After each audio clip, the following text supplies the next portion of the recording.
Et coucou les amis, encore le même décor. La vidéo va sortir un autre jour, mais je l'ai tournée exactement le même jour que la vidéo de rentrée sur les peurs, les terreurs liées à la nuit. Donc, pour celles et ceux qui ne me connaissent pas, je m'appelle Oriane, je suis disciple de Jésus-Christ, je vis dans les Cévennes. J'essaye de partager sur cette chaîne autant sur ma profession que sur ma vie de disciple, pour encourager, pour édifier le corps de Christ, mais aussi pour permettre à des personnes qui ne sont pas encore à Christ de venir à lui. Dans cette vidéo, je vais vous partager sur l'été que nous venons de passer avec mon mari, et notamment sur les vacances, les vacances entre guillemets. Est-ce que Jésus-Christ est en vacances? Est-ce que Jésus-Christ s'est reposé? Oui. Est-ce qu'il s'est beaucoup reposé? Ça, c'est une autre question. Comment il réussissait à trouver son repos sans dormir ou sans se poser ou rien faire ou être avec personne, c'est aussi une question que je vous pose et qui est centrale pour moi dans la vie de disciple. Alors cet été, il a simplement commencé, enfin je dis simplement, mais il a commencé avec ce qui s'appelle un kickstart, ici à la communauté de la Selle, dans les Cévennes. Ce que j'ai beaucoup apprécié avec ce kickstart, c'est que ça a permis à tous les groupes de maison qu'on a. On a nos deux groupes de maison, donc le groupe de maison de chez moi et le groupe de maison de vers Alès, de servir le Seigneur. Et on a vraiment été comme un seul corps, complètement unis, tous actifs, tous utiles dans les mains du Seigneur. Alors un kickstart en très grand résumé, c'est quoi? C'est un week-end de formation, si je puis dire, pour les disciples, pour activer les disciples dans leur vie de disciple. Donc il y a des enseignements et il y a des mises en pratique. Donc mise en pratique pour aller prier pour la guérison des malades, mise en pratique pour aller partager l'évangile dehors, etc., etc.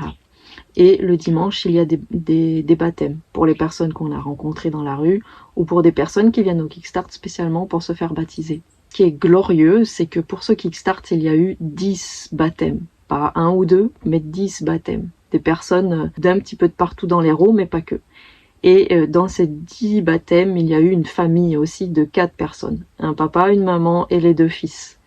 Et c'était vraiment glorieux. Et ce dimanche-là, vraiment tous les flambeaux, dont je vous ai déjà parlé sur cette chaîne, il y a eu une vidéo pour partager la vision des flambeaux, tous les flambeaux ont pris part à ce jour-là.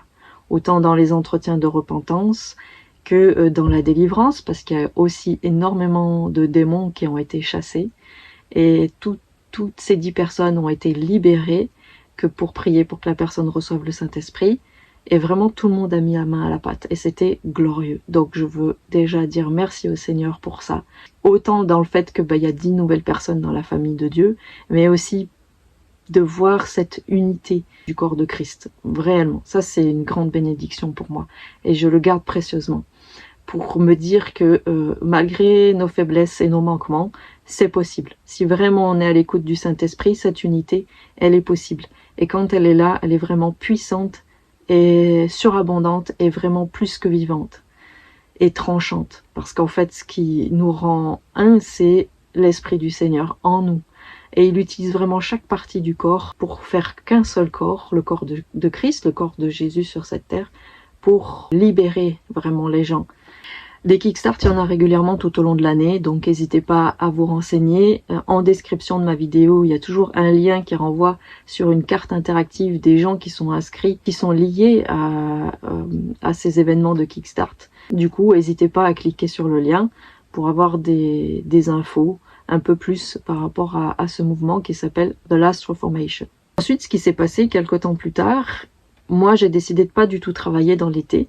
Voilà, de faire une pause complète par rapport à ma formation d'art thérapeute en vue d'une formation que je vais dispenser cette année pour équiper d'autres personnes à faire la même chose que moi en art thérapie chrétienne, tournée sur la foi, enfin centrée même sur la foi en Christ. J'ai passé beaucoup de temps à lire finalement, à prier, à prendre du recul et surtout à passer du temps avec mes enfants, sachant que mon mari est apiculteur et que du coup c'est, même si c'est saisonnier, c'est une saison qui est très intensive. Cette année, j'ai vraiment décidé de ne me consacrer qu'à mes enfants, si je puis dire, dans cet été. Le temps a passé tout ça. Après, il y avait un programme de partir voir des frères et des sœurs dans l'Isère pour un week-end qu'ils organisaient avec leur propre communauté. Et puis, du coup, les flambeaux d'ici, de où je vis, et l'autre groupe de flambeaux qui est vers Alès.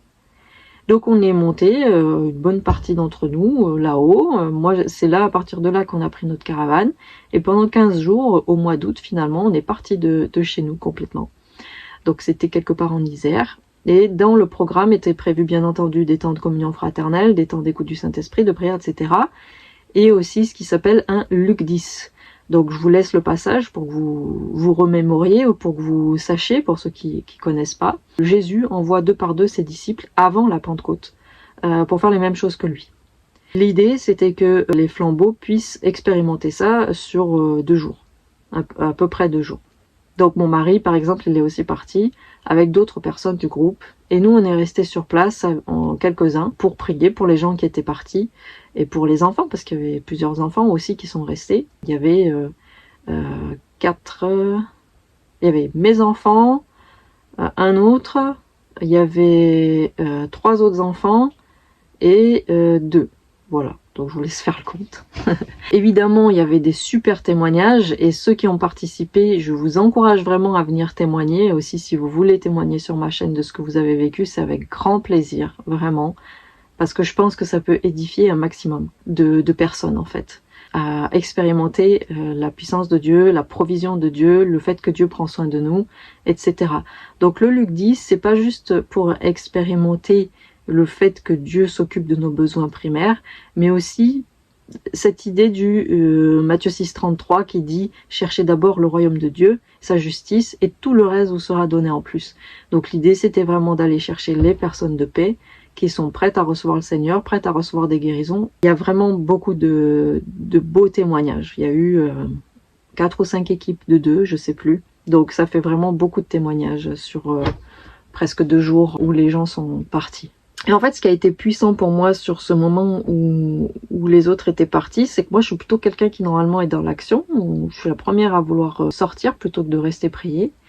Mais là, de fait, j'ai senti que ça ne devait pas être moi, mais mon mari. Si on voulait, on pouvait chercher des indices pour aider les gens dehors dans leur conduite, en fait. Dans le fait de marcher par l'esprit, d'être conduit par l'esprit, de trouver des indices.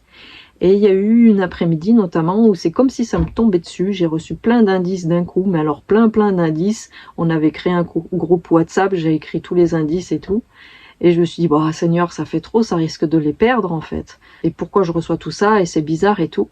J'ai vraiment été rassurée parce que très rapidement, j'ai vu que mes indices étaient utiles et étaient confirmés par les personnes qui étaient dehors. Le lendemain, pareil, dans les discussions qu'on a eues, dans le débriefing qu'on a eu sur tout ce qui s'est passé, je me suis rendu compte que ça venait vraiment du Seigneur. Donc j'ai été vraiment encouragée de ça, de voir ça, sachant en plus que je suis vraiment, bon ça fait un moment, mais je suis vraiment dans une saison où je cherche à vivre, à expérimenter ce repos dans le Seigneur, qui pour moi est bien au-delà d'un simple jour où je fais rien.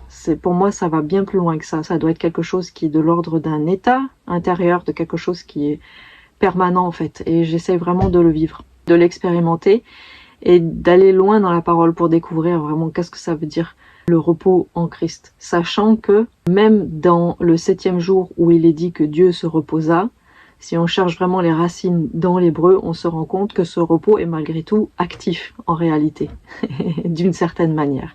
Bah ça c'était glorieux, puis d'entendre le témoignage de mon mari aussi, c'était vraiment glorieux. J'ai eu peur qu'il se décourage parce que lui il n'a pas fait le 2e jour, mais finalement sur la journée qu'il a fait, il a vraiment vécu des choses fortes. C'était encourageant pour moi aussi et rassurant, puis finalement c'était comme, enfin j'ai compris que le Seigneur il préparait quelque chose pour après. Et que c'était important que je reste en arrière pour prier, pour lui en fait et les autres. On a quitté l'Isère pour se rendre à nos 10 jours de vacances. On devait partir dans le Var, dans un camping chrétien qui s'appelle Le Roumagnan, que je vous conseille, qui est tenu par une petite association. C'est pas un grand camping, mais il est vraiment super et il est vraiment bien situé dans l'idée du repos, tout ça. Alors mon mari étant en pleine saison apicole, ça faisait vraiment une coupure qui était nécessaire pour lui. Et pour moi aussi. Je suis quelqu'un qui a vraiment du mal avec tout ce qui est routinier. À partir du moment où je dois répéter des tâches sur plusieurs semaines en permanence, pour moi, je pense que c'est mon côté un peu artiste, c'est pas toujours évident. J'avais quand même demandé au Seigneur, comme l'année dernière, que ce soit des vacances pour lui, qu'il utilise notre temps comme lui il voulait. Que ce soit dans le repos, oui, mais qu'il nous utilise comme lui il voulait. Qu'on ne soit pas juste nous. De toute façon, pour moi, ça devient difficile, si vous voulez, de sortir de chez moi et de dire « Ah non, aujourd'hui, je ne vais pas servir le Seigneur. Demain, on verra, ou dans 3 jours, on verra. Mais aujourd'hui, c'est pour moi, je fais une pause. » Et à me dire que décemment, le Seigneur pourrait dire « C'est bon, ça passe, tu peux ne rien faire aujourd'hui. » Parce qu'en fait, je pense vraiment au retour de Christ et au fait qu'il y a des personnes qui ont vraiment besoin de lui. On avait fait cette prière aussi en couple, que vraiment le Seigneur nous utilise pour lui. Et en fait, il s'est passé plusieurs choses pendant les vacances. La première chose qui s'est passée, c'est qu'un après-midi, on était à la plage. Je me reposais, je venais de me baigner, j'étais dans un livre que je vous conseille, qui s'appelle Le Libérateur de Neil Anderson. Du coup, à un moment donné, il y a une jeune femme qui était devant ma serviette, pas très loin, face à moi en tout cas. Moi, j'étais vraiment dans mon livre, concentrée. Et à un moment donné, elle m'interpelle, elle me dit, parce qu'elle a vu que j'étais mère et que j'avais des enfants, faites attention, il y a une méduse par là, je viens de me faire piquer à la main.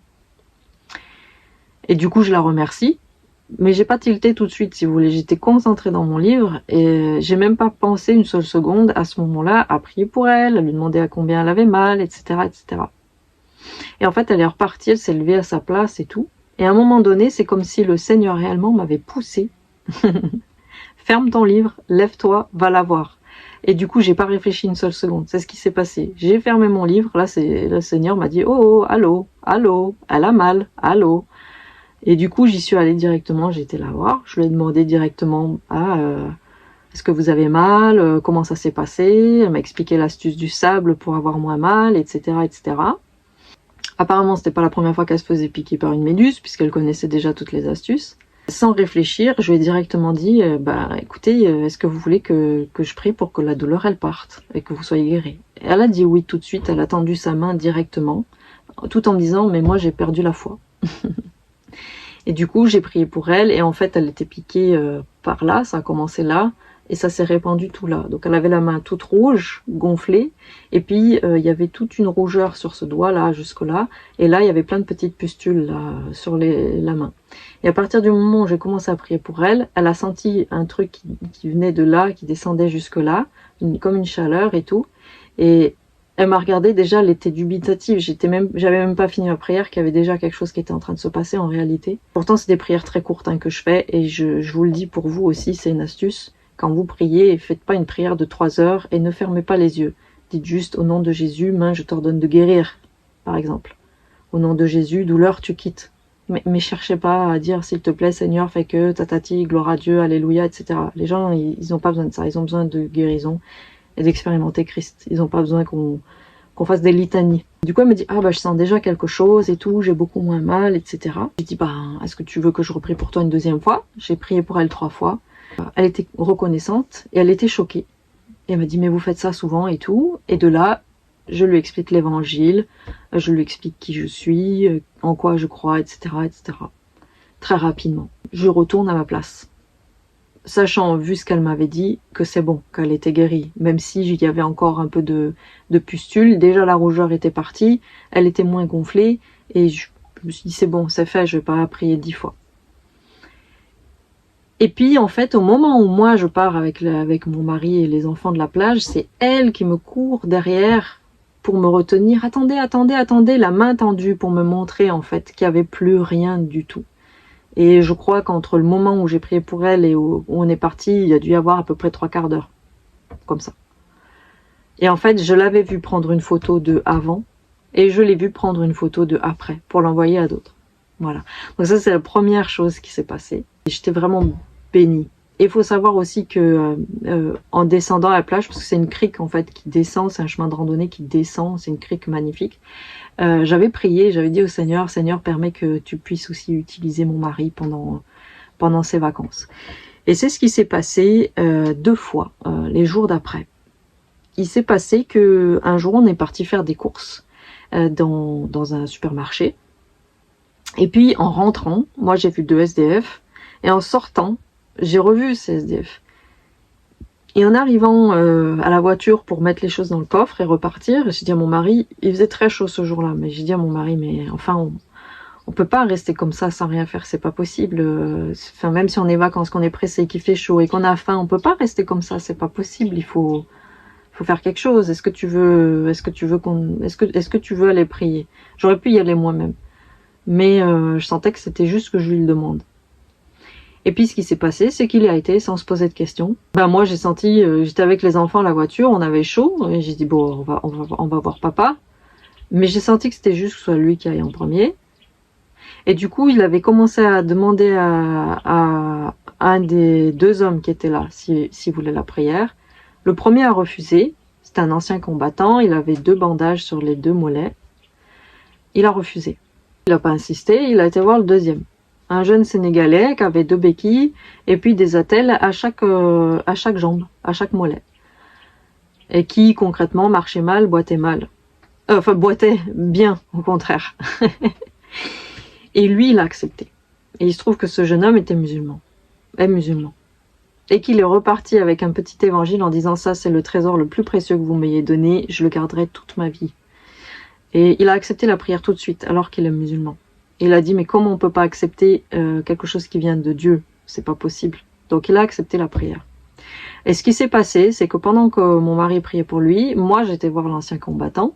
C'est un homme qui était à la retraite, qui a fait l'armée, tout ça, qui est de Corse. Et puis il m'a montré, non mais moi je peux pas recevoir la prière. Il m'a montré une médaille et il m'a montré une bague qui correspond à l'ordre des Templiers, je pense. En me disant, moi j'ai déjà mes prières, je prie déjà certaines personnes, je prie Saint Jean et tout.